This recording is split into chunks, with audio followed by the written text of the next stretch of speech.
Yes, welcome everybody. Marijuana Time Show for February 6th, 2018. I'm your host, Joe Clare. You can find myself and many other great writers over at marijuanatimes.org, covering the cannabis community and industry and beyond. You can also find these videos for the Marijuana Times Show on marijuanatimes.org. You can also search the Marijuana Times on YouTube and Facebook to find the videos, or if you want the audio version only, the audio only version of the podcast, check out Apple Podcasts, search the Marijuana Times on there, and check us out, rate, comment, all that good Apple Podcast type stuff that you do. Today, talking about quite a few things. Clean article I wrote over at marijuanatimes.org about the legal marijuana gift donation loophole. Also what the Army has to say, the United States Army that is, about CBD. And last but not least, the opening day for retail sales in Massachusetts, retail adult use sales in Massachusetts, may be delayed. Again, cover all that coming up here on the Marijuana Times Show. But first, of course, tell you the Marijuana Times Show is brought to you by Natureside Cannabis.com. Grow safe and poison-free with their line of organic, all-natural pesticides. They are approved pesticides for cannabis cultivation in Colorado, Oregon, and Washington.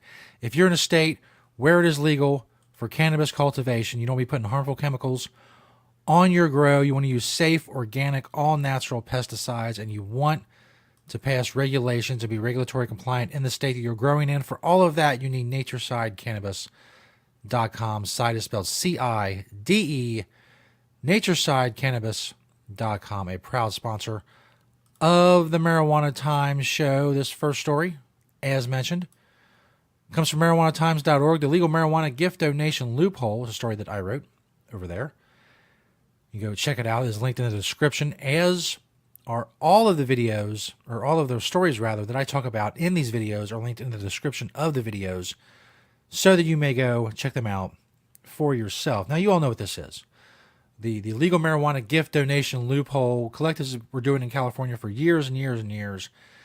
They couldn't sell cannabis where they were, so the loophole was, well, you come into our collective and you donate like $50 to our collective, and voila, we give you $50 worth of cannabis as a gift.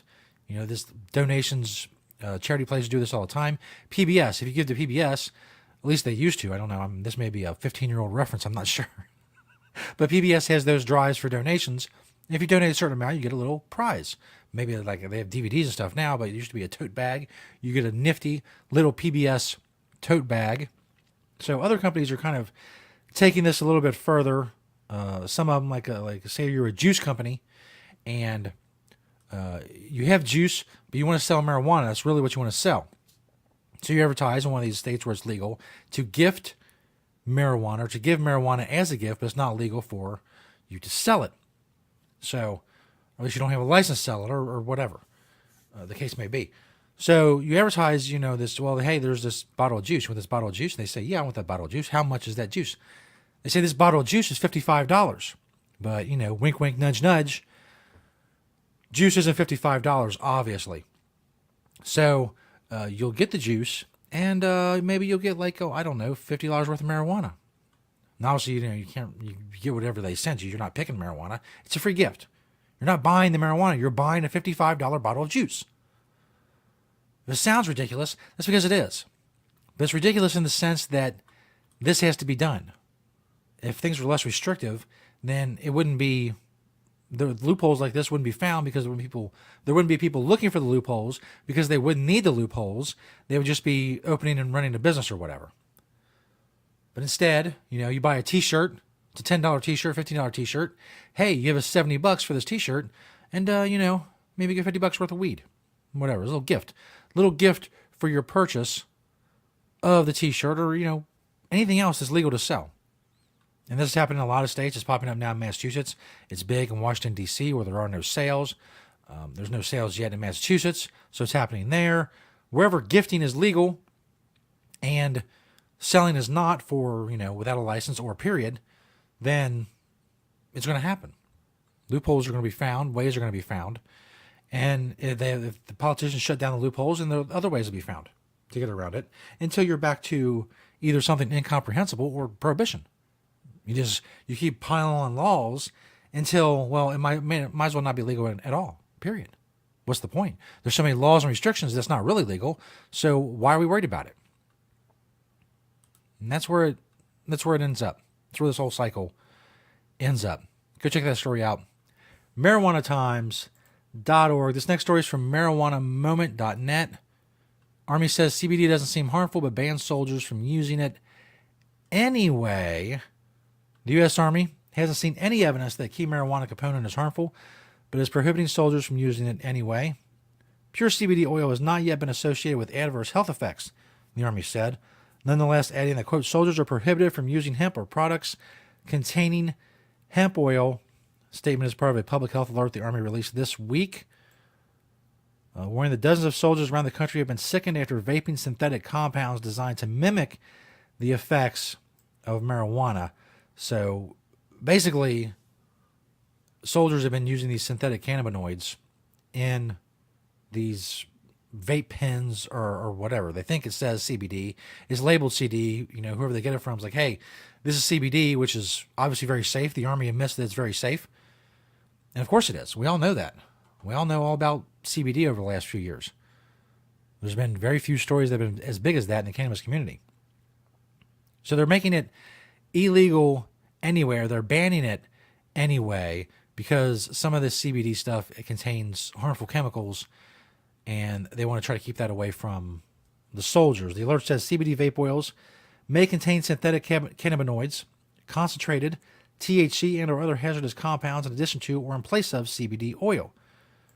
This problem has the potential to spread quickly across the Army.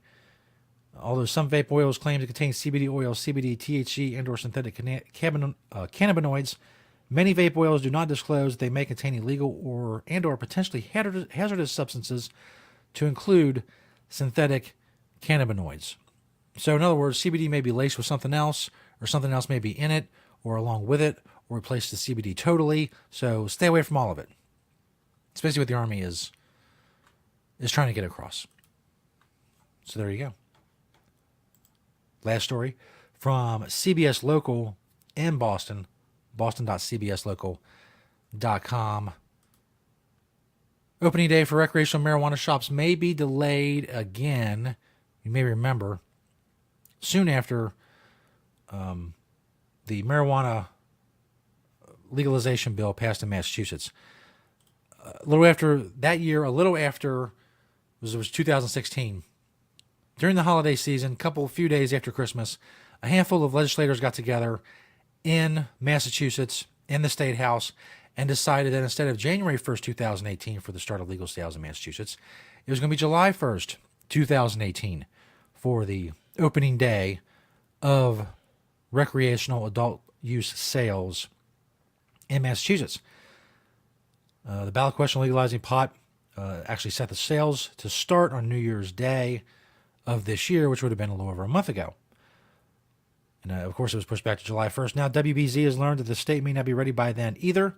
In an interview, Stephen Hoffman, head of the state commission overseeing the new law, says the process of ramping up the regulatory system could push opening day for pot shops past that widely advertised start date. If we're not ready, it will slide, he says. It's more important to do this right than to do it on time, although right now we think we can do both. Now, obviously, what I'm going to say next may seem a little... To be fair, it could be just a matter of perspective. I'm not there. I'm not these people. I'm not trying to regulate this industry within the confines of what the legislature has done and what the ballot question has done. So maybe their job is a little harder than I think. Maybe I should give them the benefit of the doubt. But it seems like a pretty straightforward thing to regulate something. These people, that's what they do. They regulate things. It's like a bus driver. He knows how to drive a bus. He knows his route. He knows how far he has to go around this corner or that corner to not take out the newspaper stand or hit a pole or hit a person. He knows what to be looking for. He knows how to drown out the sound behind him. Whatever. He's a bus driver. He drives buses. He knows how to do it. He knows the ins and outs of doing it. That's the impression I get from government bureaucrats. They regulate things.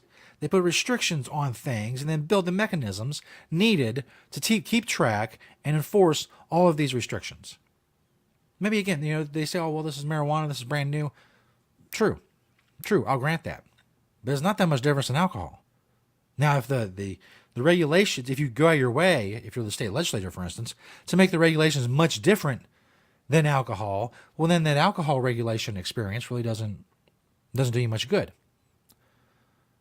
It's like you were driving a van, a delivery van, and then you had to start driving a bus. Well, then maybe you're not going to be so good at the bus. Maybe a newspaper stand is going to get taken out. Maybe someone's going to get creamed. I don't know. But this is what they do. They regulate. I realize also there's like technological things like he mentions here. If our technology is in place and our staff is in place and is trained, we'll be ready to go. But unless those things are in place, we will not. July 1st is not a legal deadline of any sort. Apparently, I always thought it was, but this story says it is not. So if it needs to be pushed, it seems that it will be. Hopefully it won't be. Hopefully they, and again, with marijuana regulation, you have other states you can look at too and see what they did. It seems something would speed this process up. Technology, computers and software. Something we've been doing for a while. It seems we could get that together. Training people to use the computers and software, I guess. To go see if people are checking IDs to run sting operations, stuff like that. I don't know. Again, maybe it's just me. Maybe my perspective is off. And maybe I'm just flat out wrong. But it seems like this shouldn't be a big deal. I mean, after all, other states have got it done in a quicker amount of time. Colorado was ready January 1st of the year that followed the year of legalization. California, for the most part, a lot of states in California were ready January 1st. Nevada started recreational sales back in summer, and Oregon did the same thing. It was like October of the following year. Less than a year after the ballot measure had passed, medical marijuana dispensaries were selling recreational marijuana early. Oregon did it early. Nevada did it early. Like I said, California and Colorado did it on time. I don't know. Maine can't get their stuff together, but that's because of the governor. The governor vetoed the regulations that should be being put in place right now, but he doesn't like marijuana, so there's a limbo there, as we talked about in yesterday's show. So it doesn't seem like it'd be that hard you got an extra 6 months. July, we're still in February. You got 5 months. What have you been doing? This makes it sound like, well, there hasn't been that much progress at all. We're going to get around to it eventually. And then if it passes July 1st, well, tough. Voters, customers, people are going to get jobs, tax money. Well, the tax money was going to go to. Tough, all you. We got to work on this. It's very difficult work. I think I'm being fair enough. I think I've given them the benefit of the doubt, but I think my instinct was right. Get this done, please. Come on. Do your job. That's your job. You're a bureaucrat. You regulate things. Do that. You're a bus driver. Drive a bus. Do it well. Do it well. Do your job well. Speaking of doing a job well, you're watching it or you're not. You like this hat? MakeCannabisGreatAgain.com. Go check us out there. Helps out the cannabis community. Thank you to NatureSideCannabis.com, a proud sponsor of the Marijuana Time Show. Organic, all natural pesticides. Thank you to everybody who likes and shares these videos. If you want to sponsor the show, info@marijuanatimes.org. Keep spreading the word about the Marijuana Time Show. Help us spread the truth about cannabis here on the show. We'll see you tomorrow. Thanks, everybody, for watching the Marijuana Time Show.